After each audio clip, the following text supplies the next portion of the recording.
podcast.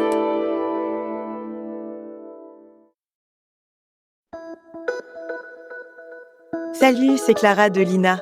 Cette semaine, dans La vie d'avant, je vous emmène à la rencontre de Béatrice, passionnée d'informatique et connectée au monde entier grâce à une nouvelle technologie. On est en 1997, Béatrice est une vraie exploratrice dans une France où Internet commence tout juste à être connu du grand public. Le Minitel domine toujours, Google n'existe pas encore et Facebook encore moins. Je suis allée d'abord près de mon domicile demander à avoir les chaînes câblées. Là, on m'a demandé si j'avais un ordinateur. Je dis oui, j'en suis à mon 6e. J'ai commencé dans les années 1978, 1980. Oui, c'est pas d'hier. Oui. Vous avez toujours été passionnée alors par l'informatique. J'ai pas toujours passionnée, oui. Oui. Et on m'a dit, voulez-vous être sur Internet? J'ai dit avec joie. J'avais envie d'y être, mais je ne savais pas ce qu'il fallait faire pour ça. Oui. 48 heures après, j'avais un modem, j'étais branchée. Et aussitôt, c'était fait. Donc en fait, ce sont les services qui ont installé l'Internet qui vous ont... J'ai pratiquement jamais rien demandé, on m'a proposé.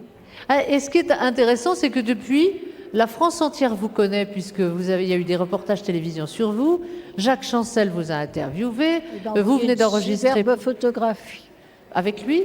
Oui, non, lui avait dédicacé d'une façon charmante. Ah bon? Alors en fait, c'est lui qui était toujours la vedette pour vous. Vous n'étiez pas, vous, en train de prendre sa place. Bien sûr que non. Et vous avez enregistré une émission qui va passer au mois de mai sur Canal+. Vous êtes passé aussi sur... MCM. Voilà. Tout le monde veut savoir pourquoi vous avez cette passion pour l'informatique et on vous surnomme donc Cybermamie. Alors, ça veut dire quoi? Que vous passez tout votre temps libre devant votre ordinateur? N'exagérons rien, parce que comme toute femme, j'ai des obligations quand même. Mais c'est l'après-midi, surtout que je m'y mets. Ensuite, j'ai pris quelques points de repère pour les correspondants à cause des fuseaux horaires quand on veut parler. Si on veut parler, par exemple, avec des Français, il faut mieux se mettre sur téléphone ou iPhone. Moi, je suis sur iPhone, c'est-à-dire sur le câble, dans la matinée. Oui. Mais quand je veux avoir mes amis canadiens et américains, à ce moment-là, je me mets après 17 heures. Vous pouvez parler avec eux? Oui. Oui. Et en plus, j'ai une caméra maintenant. Et vous avez une caméra, c'est-à-dire que vous pouvez les voir? La toute petite boule de caméra qui est juste au-dessus de mon micro, parce que le micro est incorporé dans le moniteur, c'est-à-dire dans l'écran. Donc on vous voit en train de parler? Oui, et alors j'ai une amie au Canada qui s'achète elle aussi une caméra. Oui. Maintenant, nous pourrons nous voir en même temps. Alors ça a changé votre vie? Ah, complètement. Comme ça a été dit et lu un peu partout, mon mari est malheureusement décédé l'an dernier et je me suis retrouvée dans une grande solitude après 43 ans de mariage heureux. C'est très très difficile à vivre. Et là, Internet, je peux dire qu'avec cela, je me suis créé une famille parallèle, mais de véritables amis. Et les gens que vous avez découverts sur ce circuit Internet, vous ne les connaissiez pas avant? Non, je les ai d'abord rencontrés sur, disons, le téléphone, pour employer un terme générique, Oui. par téléphone.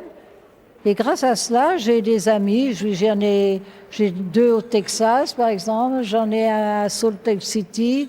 J'en ai au Canada. J'en ai à l'île Maurice.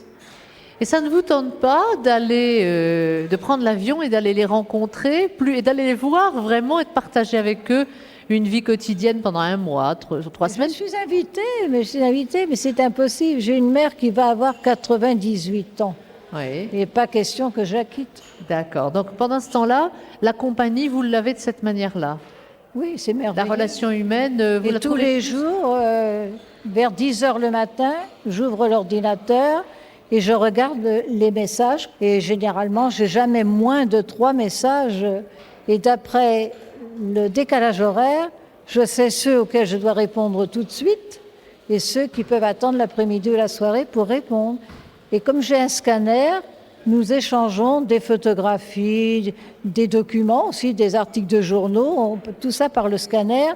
Et au lieu de mettre une lettre, par exemple, j'ai fait l'expérience pour les États-Unis, 14 jours. Oui.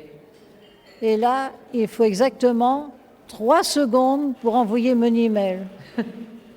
Est-ce que vous conseilleriez à pratiquement à tout le monde de se mettre à l'informatique? Vous pensez vraiment que quelle que soit la situation dans laquelle on vit, qu'on soit seul ou pas seul, ou qu'on ait des amis, beaucoup d'amis dans sa ville ou pas, c'est un outil vraiment merveilleux pour vous? Ah, moi, je trouve que c'est quelque chose d'extraordinaire. Je ne sais pas si... Je crois que je ne pourrais plus me passer d'Internet maintenant. Vous n'avez pas peur que ça vous coupe un petit peu de votre environnement proche? C'est ce qu'on me reprochait mes amis au début.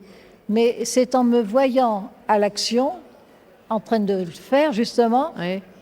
qu'ils ont complètement changé d'avis. En Et disant ils- que c'était le contraire, c'était moi qui voyais plus de monde qu'ils n'en voyaient eux à l'extérieur. Et puis ça vous a certainement rendu une joie de vivre, une joie de communiquer avec les autres. Exactement. Hein, et ça, c'est Exactement. précieux. Et puis on n'échange pas que des imbécilités quand même, on parle de choses sérieuses. Certainement. J'ai fait en surfant, justement, j'ai découvert un peintre qui travaille dans le Var. Oui, J'ai visité sur le net ses expositions. oui. Puis je lui ai envoyé, il avait mis son adresse email, je lui ai envoyé un email pour lui dire les tableaux que j'avais aimés, préférés. C'est comme ça qu'a commencé un courrier entre nous, vraiment intéressant, qui s'égare même vers la philosophie, parlant pas uniquement même de peinture. Donc c'est une terrible ouverture sur le monde, enfin terrible, Partout. magnifique ouverture sur le monde. Ah oui. Hein. Et pour Ouais. vous, une façon positive de transformer votre vie maintenant. Ah oui, complètement.